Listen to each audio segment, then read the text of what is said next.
Interlude 20, Stan, Part 1. Park there, Stan said, pointing to a space off the side of the road. We'll be facing uphill, and we still have to unload the equipment, Nipper piped up from the back seat. There's a method to my madness. Park, Marshall. I'll even deign to help unload and carry this time. He got a glimpse of Marshall rolling his eyes, but the boy steered the van to a parking spot. True to his word, Stan was out the door, rolling up his sleeves. Didn't hurt. The humidity was brutal outside the air-conditioned van. His dress shirt was already sticking to his back. They were on a hill, and the vantage point afforded them a view of the city. Cranes dotted the skyline, and the buildings themselves were gleaming, the whites and colors brightened by the ambient moisture in the air. It might have looked attractive, but there were spots where buildings were missing, whole areas where the construction was only just beginning. He could see the white building, not too far away, which was taller than even the skyscrapers immediately around it. He'd investigated it just a few days ago. They'd erected a tall white tent, holding it up with a crane. They'd reinforced it with plexiglass panels and iron reinforcement, and now a more solid construction was going up around it. Slow, painstaking, careful work, filled with redundancies. The workers would be glad to be free of the hazmat suits in this heat. Brockton Bay wasn't lacking in stories to tell. The quarantine building alone was one. Need a hand, Nipper said. He hurried around to the back of the truck. The van had been parked at the side of the road, emergency brake cranked, wheels turned so it would ride up onto the sidewalk if the brake failed, but the steep incline was making it hard to unload the equipment. Much of it was set up to be slid out of the back of the van at a moment's notice. But that same convenience was an obstacle here. The stuff was expensive, and if it slid to the road, he found a space beside her and reached to get a grip on the far end of the camera. It might not have been a problem, but Nipper was short, petite, built more like a 13-year-old than a 23-year-old college graduate. She wasn't suited for the job. She knew the equipment. She was capable with a computer. She had good eyesight, and the tattoos and array of piercings on her right ear were as good an indicator of her creative edge as anything else. But this wasn't the job she'd been working towards. She wasn't one to complain, but she didn't have stamina, she didn't have strength, and this, all of this, it was too fast-paced for her. She'd have been better, maybe even happier in the newsroom, managing the feeds, maintaining the systems, and working on post-production. Marshall hefted the bag out of the back of the van. All the wires, the tripod, the lighting, packed into a dense case. The boy didn't look like a professional, hadn't quite adapted to the job he'd been pulled into. From intern to a jack of all trades, filling in the gaps in Stan's team. Setup, interviewing, driving, gopher, anything and everything. He was drawing in a paycheck, but he was definitely working for it, facing all of the hassles, the intense stresses and dangers of the job, for $11 an hour. Dangers, Stan thought. Images flickered through his mind. Everyone at the station had seen the feeds, had watched them several times over. Purity taking the camera from Manzanares, a guy from Channel 4, then setting her monsters on the man. A man with a wife and a newborn had been murdered, just to make a point. There was a reason for the shortage of field reporters. It wasn't limited to Manzanares, either. The problem was a chronic one. This was a job that put ordinary people on the fringes of events that were dangerous for capes. Set? Marshall closed the back of the van and locked it. Set. Stan set off, with Nipper and Marshall following, Nipper almost jogging to keep up with his long strides. Reason we're parked here is that the school's on top of the hill. We don't know how much parking there'll be, with students possibly taking up spaces, and if we have to drive by searching for a spot, then someone's liable to spot us and take measures. Measures? Nipper asked, a touch breathlessly. Right. She didn't have the experience to know. You'll see what I mean. There were students gathered outside the walls that bordered the school. Police cars were parked at the front, along with PRT vans, but it was the uniformed guards with Arcadia High School stenciled on their sleeves that caught his attention. Guards? It conjured up an image of a prison rather than a school. Nip, get some footage of the uniforms, Stan said. She hefted the camera and trained it on the nearest of the uniformed guards. She had to slow her pace to keep the shot steady, but she kept following him.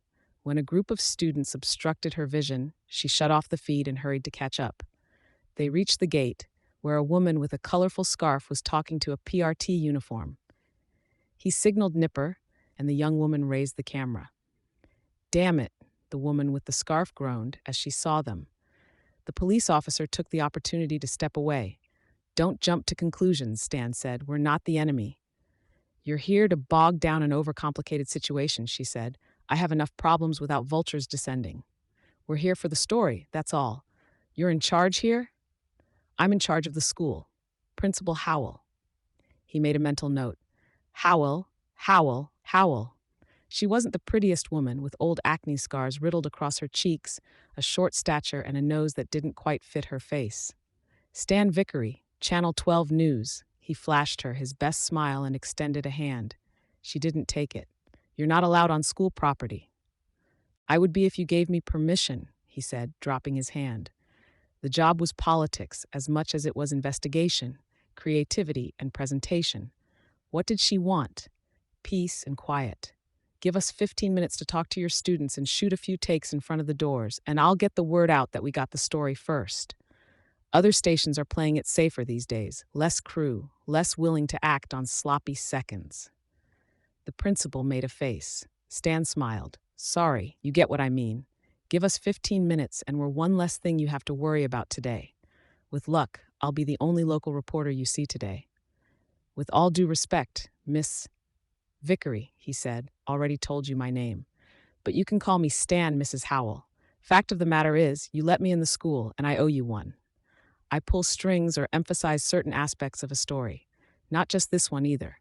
Who knows? The next incident could be worse or more sensitive." "Mr. Vickers," she said, "I'm fully aware that you're trying to bait me into giving you a soundbite. I won't comment on this situation, and I won't be letting you onto school grounds. I don't want you talking to any of my students." "Fine," he said. "Come on, guys, let's go talk to the cops." "Seriously? We're giving up?" Nipper asked. "Yes," he said. He took long strides away from the front gate of the school until he was sure the principal wasn't in immediate earshot. "No, she's liable to get on our case if we don't pretend to play along. Howell has no authority outside of the school walls, so we interview students there. Marshall, head back in the direction of the van. Talk to students, see if they want to be on TV. Look for the talkative ones and the emotional ones and point them my way." "What about the cops?" Marshall asked. "They'll be around later, and cops have better memories than civilians. It's the students who were at the scene. Go. We don't know how long we have before other crews show." It was a shame the principal hadn't let him into the school, Stan mused. Silly of her, too. That favor he'd offered her was gold, all things considered. Something she could use to bail a superior out of an awkward position and advance her own. "Your guanxi could be better, Mrs. Howell," he thought. He loved the idea behind the Chinese concept of guanxi. It fit in the same general category as the concepts of friends, family, acquaintances. But it was more based in business and politics. Guanxi was about being able to call up a person one hadn't seen in years and ask for a favor. To have enough people in one's debt that there was more implied leverage to use when seeking favors from others. He'd been introduced to the idea a few years ago, and he attributed much of his recent career advancement to it.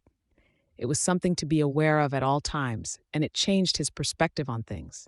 He approached a group of teenage girls who were gathered in a group, observing the police and PRT officers. He flashed one of his best smiles at them. He could see one of them glance him over, her body language changing subtly. He directed the smile at her. "I bet you're dying to talk about what happened here. Exciting stuff." "Sure," the girl replied. "Supervillain doesn't attack the school every day." "Wasn't an attack. She showed up, and they came after her in her civilian ID." "I know it wasn't an attack," the first girl replied. It's what others have been saying." "Skitter, wasn't it?" Stan chimed in. He snapped his fingers, and Nipper pointed the camera at the girls. "Yeah, the bug girl," another girl spoke up. "I guess she goes to Arcadia." "No, I heard she was a student at Winslow before Leviathan came. Geeky kid was having a hard time with some jerks, apparently. I think her name was Taylor. but you'd have to ask someone from Winslow. He prodded. What happened? Was there a fight? Dragon and this new guy Defiant showed up, along with the two new heroes. Don't know their names. He'd memorized the names. Adamant, Clasp, Dovetail, Halo, Crucible, Rosary, Siri. Seer and Adamant, one girl replied. Seer and Adamant, he said, making a mental note, and two of the wards. Clockblocker was one of them. Anyways, she got away. She didn't do anything to provoke them? Didn't hear about anything. And they mobilized on the school? Sure. He started to ask for more details, then stopped. Marshall was approaching, with a kid in tow. Cell phone video, Marshall said. Long conversation between Defiant, Dragon, and Skitter in the cafeteria. Stan raised his eyebrows, looking at the girl with the phone. Pay you $20 to let us copy it. 100, she said. 20. If you got it on camera, others did too, and someone's going to take the 20. She glanced at Marshall, then back to Stan. Fine. You have the equipment? Stan asked Marshall. Laptop and a cord. Give me a minute. We'll watch it later, Stan said, absently. He turned his attention back to the girls.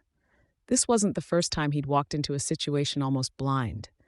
The job was a stressful one, but he thrived on stress, racing against the clock to be the first to the scene, the first to report on the situation. But even reporting was a kind of challenge unto itself. The scene had to be investigated, the story teased out, details verified. To top it off, it had to be presentable. He'd been the producer before Coyle had blown up the camera crew and reporter that had been covering the mayoral debate. He had an eye for this.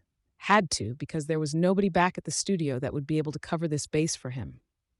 Sad and ironic, really. There weren't enough people in the Bay, resources weren't consistent. So they'd reduced the size of the staff, cut back on hours. Then 6 people had died, including their lead reporter. Never mind the rumors that the PRT was, on Miss Militia's behalf, investigating ties between Coyle and the killed reporters and camera crews. He'd itched to look into that more, but it didn't fit with his philosophy. Were you there in the cafeteria? He asked the girls. No. Right. All right. Any thoughts? Were you scared, knowing there were so many capes in the school? 20 more seconds to grab more details and reaction clips, and then he was moving, searching for others to talk to. 2 more groups questioned, and he didn't have much else. He knew Skitter's name, and Channel 4 had arrived, and the race was on. Got the video, Marshall called out. Stan took the offered laptop. To watch now, it would mean delaying interviews. Memories would fade, but he needed the narrative. How had things unfolded? What were the key, crucial points at the heart of this? That the school was unsafe? It would work, grab attention and viewers, but it felt cheap. No, the public knew that the protectorate was imploding. There had to be a connection tying this to something greater. Thank you, he said. He'd decided. Now I need you to find me someone who knew Skitter in her civilian guise. Marshall nodded. He or she will be one of the students who attended Winslow. On it. Stan retreated to the van with the laptop. He took the extra time to open the video in an editing suite before playing it. Without being asked, Nipper hooked it into the van's computers. A little icon notified him that he was connected to the studio. There, for the S-class threat downtown. I don't want to sound arrogant, but I think maybe I deserve to, a little. I've done my share. You don't turn around and reveal my identity in front of a crowd. On a notepad of lined paper, he penned down 20th, followed by a question mark. The video continued playing, and he noted down times and key phrases along with questions. When a critical comment was shown, he was sure to copy the clip. There were a few times where the volume was too quiet, the voices too low, or things were drowned out by background noise. Nipper worked to tune the sound so they could make it out, raising the volume or filtering out the noise. D&D picked fight, pushed by authorities, dragged past convo with Skitter. When? Putting children at risk, violation of truce. And you seriously expect me to keep my mouth shut about all the dirty little secrets I've picked up on over the last few months? What does Skitter know? Aptly important. The Slaughterhouse 9. Either you've abandoned that chase or you're about to tell me that there's something more important than stopping them. S9, D-check events post-Boston. Hospital, Skitter and Defiant, D&D negotiating with villains, possible cooperation, corruption. Stand if you side with me. Both video and audio were distorted by the movements of students, rising from tables, pushing away from the jumble of bodies. Stan smiled. There. He cut out the scene in question, the students siding with Skitter over the heroes, and gave the clip a title. The heart of this story? A second later, a note appeared on the side of the window. The crew at the studio had a R8T connecting them to the laptop and freedom to make changes or add their own details. Yes, Ed, he had it. The editors at the station were on board, now to cobble it together into a story. He opened a file and began sketching out the script. At the very top, he put up notes, clips he'd need from the station. There was a knock on the door of the van. Stan opened it to see Marshall with an awkward-looking young man, 15 or 16. He looked despondent. Hangdog. He says he was her friend once. No, the boy said, not exactly. But we sort of knew each other, had classes together, did group work, and I owe her. Stan smiled. Interlude 20, Stan, Part 2. Take you now to reporter Stan Vickery. Thank you, Nick. 1,200 students made their way to Arcadia High for their first day back at school, earlier on this sunny day. They hope to readjust and get a taste of normal life after weeks spent away from home or enduring the long series of incidents to afflict Brockton Bay. Less than halfway through their day, those hopes were dashed. A video clip replaced the blonde man with the mustache and a face lined by years of stress. A massive metal suit, looming at the far end of the school's parking lot, a mechanized dragon. The school became the site of a confrontation between Dragon, a heroine known across the world, and local warlord and leader of the Undersiders, Skitter. Within moments of their meeting on school grounds, Dragon revealed Skitter's identity as Taylor Hebert, a 16-year-old student. With this revelation came a dozen more questions. Change the channel, a boy in prison, Sweat said. News is boring shit. No, Sophia said. Skitter was Taylor. A dozen things fell into place. Anger boiled within her. Outrage. That cringing, whiny, pathetic little scarecrow was the ruler of Brockton Bay's underworld? It didn't fit. It demanded an answer of some sort. But she couldn't. As the voice droned on, Sophia turned her attention to the bracelets she wore. There was a live current running through them, and they could be joined together to fashion handcuffs. But even like this, they were bondage. She couldn't enter her shadow state without passing through the insulated sheath that protected her. She couldn't leave, as much as she wanted to, right this moment. Glowering, a confused, impotent frustration building within her, she fixed her eyes on the television. It swelled within her until she could barely think. She clenched her hands, but she couldn't squeeze hard enough to release any of the building emotion. She unclenched her fists, extended her fingers, as if reaching for something, but there was nothing she could grab. There was no release valve for this, no way to vent. Taylor's face appeared on the screen in the same moment she hit her limit.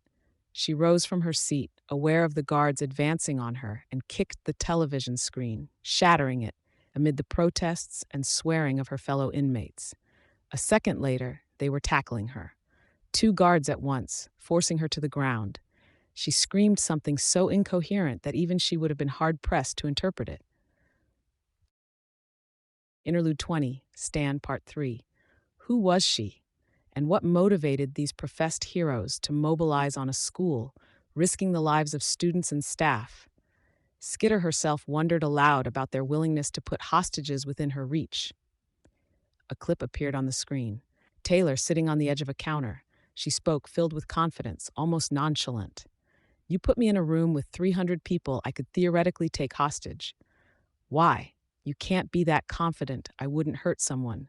A student abruptly shrieked, thrashing and falling to the ground in her haste to get away. Danny, Kurt said, settling a hand on his friend's shoulder, you don't need to watch this. Danny shook his head. Kurt looked down the man.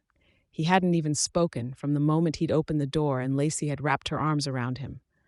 This is bait, isn't it? Taylor's voice, oddly out of place coming from the television. The tone of the conversation even implied there were unspoken secrets that Skitter was aware of, that the Protectorate sought to silence. Stan Vickery spoke, reappearing with Arcadia High behind him as a backdrop, raising questions about what those secrets might be. You seriously expect me to keep my mouth shut about all the dirty little secrets I've picked up on over the last few months? Taylor's voice again. Danny put his face into his hands, pushing his glasses up to his forehead in the process. Kurt rubbed his back, while Lacey looked on, sympathetic. What did Skidder know, and does it relate to the event on the 20th of June? Why were Defiant and Dragon willing to abandon their pursuit of the Slaughterhouse Nine?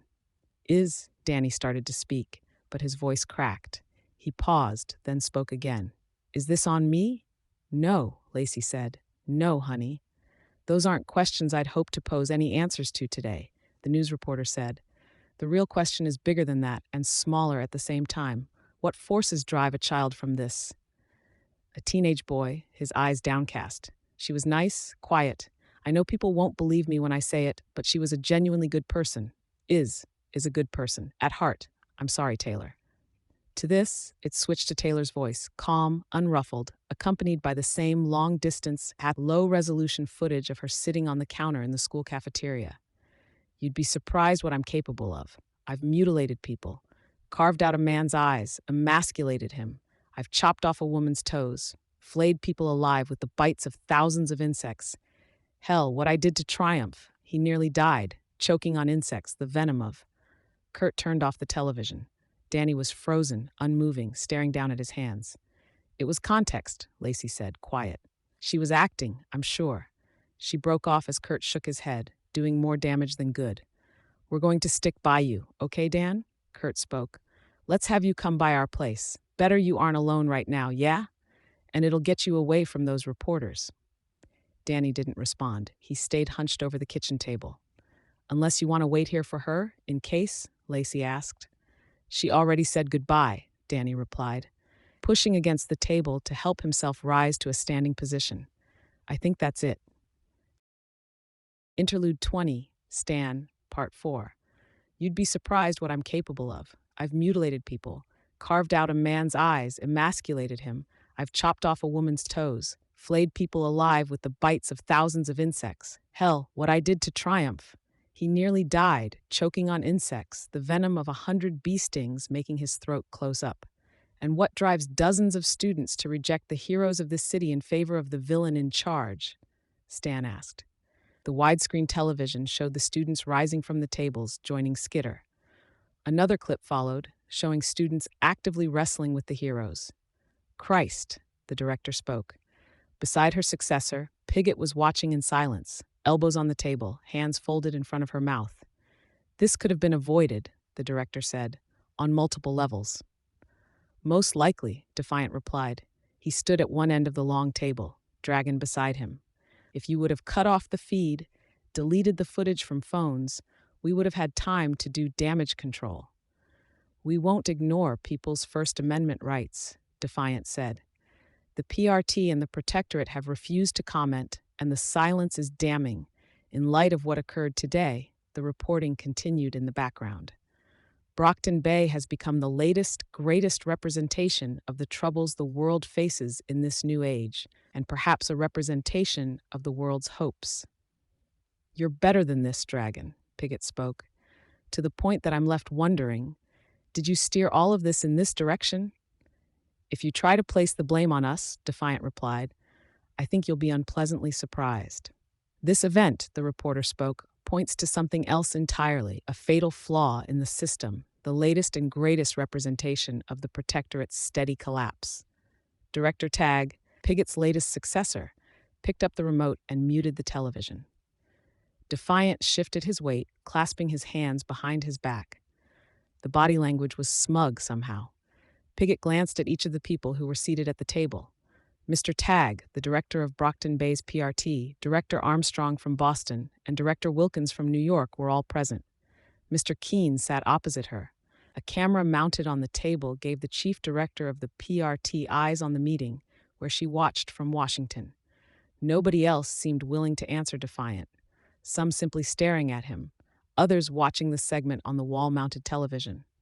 She spoke. I would remind you that you are on a strict probation with terms you agreed to. I am, Defiant said. Would you arrest me for being insubordinate, or would it take something more substantial? Test us, and you'll find out, Director Tag responded. And what would happen then? Would you send me to the birdcage? Defiant asked. The question was heavy with the reminder that it was Dragon who maintained and managed the birdcage. Emily Pigott was caught between a desire to feel smug and quiet fear. She'd warned them. She'd communicated her concerns at every opportunity, through channels that Dragon wouldn't be able to track. She'd been dismissed, shrugged off, when she raised the question of what might happen if Dragon was killed in battle, or if Dragon turned against them. I'd like to hear a response from Dragon, Pigott said. Dragon turned her head to look at her, face hidden behind an expressionless mask and unblinking, opaque lenses. There was something about the movement that seemed off. Both the movement and the silence that followed was oddly disturbing. No? No response? A consequence of our recent visit to Brockton Bay, Defiant said. I'm hoping she'll be better in a few days. Curious, Pigott observed the note of emotion in his voice at that simple statement. As if eager to the subject, Director Armstrong said, Mr. Keene, thoughts? How does this affect your department? Pigott turned her attention to the man. She'd only had limited interactions with him, but the man had earned her respect quickly enough. He wasn't a director, but rather the liaison between the Protectorate and various other superhero teams worldwide, organizing deals, ensuring that everyone held to the same code of conduct, and ensuring that the groups could all coordinate in times of emergency. It's catastrophic, Keene said. I can manage some damage control, offer further aid, manipulate the grants available, but I can't build on a foundation that isn't there. Where do our biggest problems lie? The CUI is first to mind. The suits and the King's men will cooperate because they have to. For the American teams, it varies from case to case, but we're in the middle of negotiations with the CUI, and this won't reflect well on us. That is, it won't if we can't get our footing here and make a strong showing at the next major event. The next major event. The idea seemed to give everyone pause. Something needs to change, Defiant said. Somehow, Colin, Pigott replied. I think our ideas on what needs to change are very different. Very likely, he said, his voice hard. But this was a last straw for us in many ways. We have a few stipulations for our continued assistance. Defiant, Tag interrupted him. You're not in a position to make demands. He's a hard man, Pigott thought. Army, PRT squad leader, a general, not a politician. Ironic that they'd butt heads. Director Tag, you asked me here as a consultant, so allow me to consult. Tag turned his attention to her. She continued, I don't like this scenario any more than you do, but let's hear Defiant's demands before you reject him out of hand. Director Tag didn't reply, but he turned his attention back to Defiant, and he didn't speak. Dragon and I have discussed this in depth. We need the present directors to admit culpability for the incident. And we need to clean house with in-depth background checks and investigations into any prominent member of the PRT. We can't maintain things as they are with the specter of Cauldron looming over us. You'd have us fire any number of PRT employees at a time when we're struggling to retain members? Tag asked, almost aghast. And relieving capes from duty at the same time, Defiant said. With so few employees, it's ridiculous to continue working to shut down leaks and control the flow of information. Dragon has expressed concerns over having to do this in the past, and between the two of us, we've agreed that the censorship stops tonight at midnight.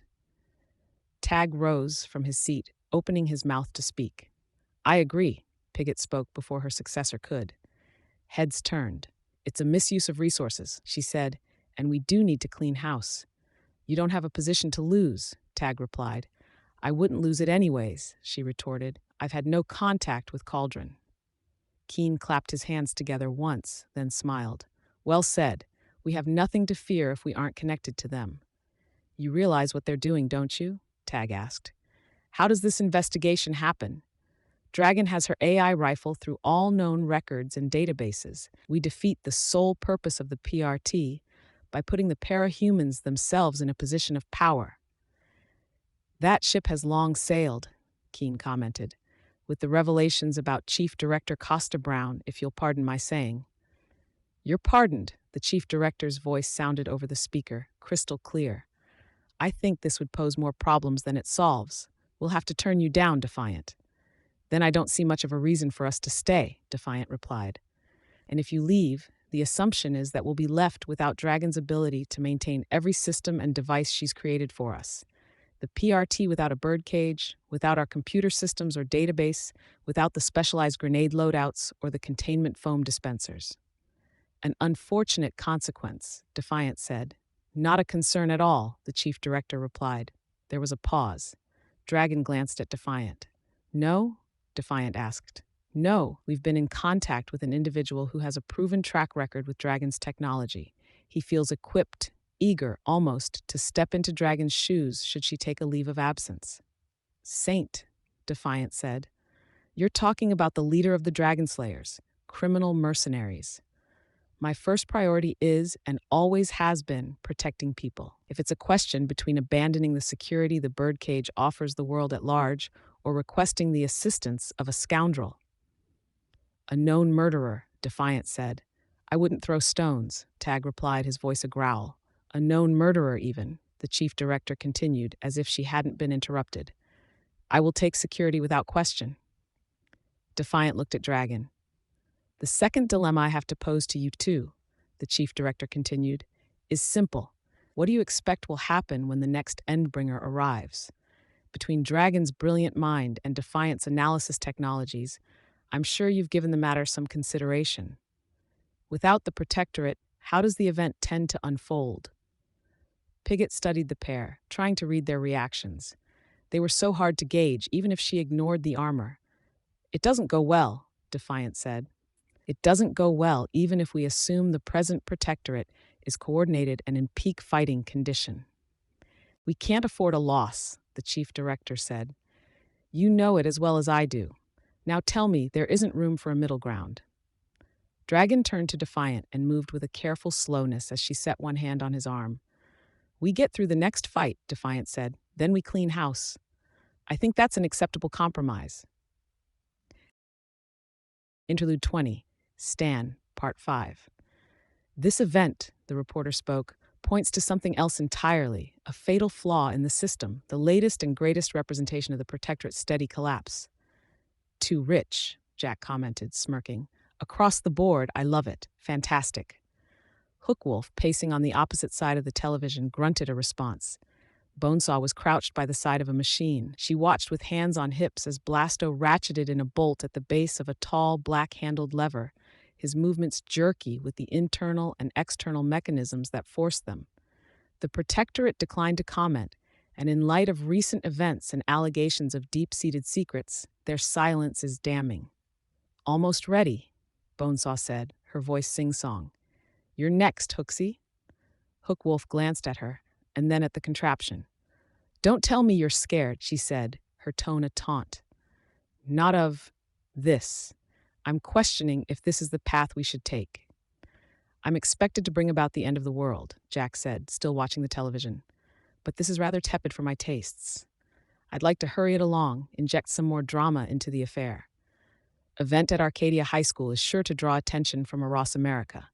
We, the public, want answers. The death of Vicar marked the end of the Golden Age, the end of an era where becoming a superhero was the expectation for anyone and everyone with powers, and even those who decided to work in business or public affairs with their abilities were termed rogues. Bonesaw took a hold of Hookwolf's hand and led him to his seat. She stepped back, glancing over the contraption. The only light was cast by a small desk lamp and the glow of a computer monitor, an island of light in the middle of an expansive, wide-reaching darkness. Desk, engine, and tinker-designed seats surrounded by an absolute, oppressive darkness. It doesn't sit well, Hookwolf said. I can't articulate why. My thoughts are still cloudy. Bonesaw hit a button, and the lights began to flicker, the engine beside her starting to hum with a progressively higher pitch. With the flickering of the lights came glimpses of the things beyond. Light on glass and wires. I'd rather a Ragnarok than... Bonesaw hauled on a white-handled lever, and Hookwolf's voice cut off. The flickering of the lights ceased, and the room returned to darkness. Jack sighed. Threatens to mark a similar occasion. Bonesaw stepped over the body of a dead tinker in a lab coat, stopping in front of Jack. Strip. Jack shucked off his shirt, and then pulled off his pants and boxer briefs. The blades that hung heavy on his belt made an ugly metal sound as they dropped to the tiled floor. "And cover yourself up," Bonesaw said, averting her eyes. "Shameful. You're in the company of a child and a girl, no less." "Terribly sorry," Jack said, his voice thick with irony as he cupped his nether regions in both hands. He stepped back and took a seat, leaning back against the diagonal surface behind the short bench. Cold. The reality is clear. The repercussions of what happened today will change the relationship between hero, villain, and civilian. It remains up to them to decide whether it will be a change for the better or a change for the worse. The segment ended, and the television turned back to the news anchors at their desks. "Pretentious, isn't he?" Jack asked. "Likes to hear himself talk," Bonesaw replied. "Which do you think it'll be? Change for the better or change for the worse?" Jack smiled. "It's a given," she asked. She pressed the button, and the lights started to flicker again. "I think so," Jack commented, "but I almost hope things do turn out well."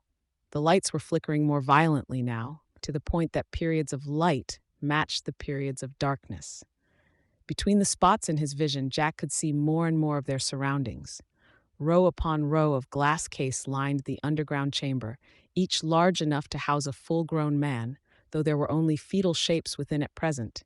Each was labeled.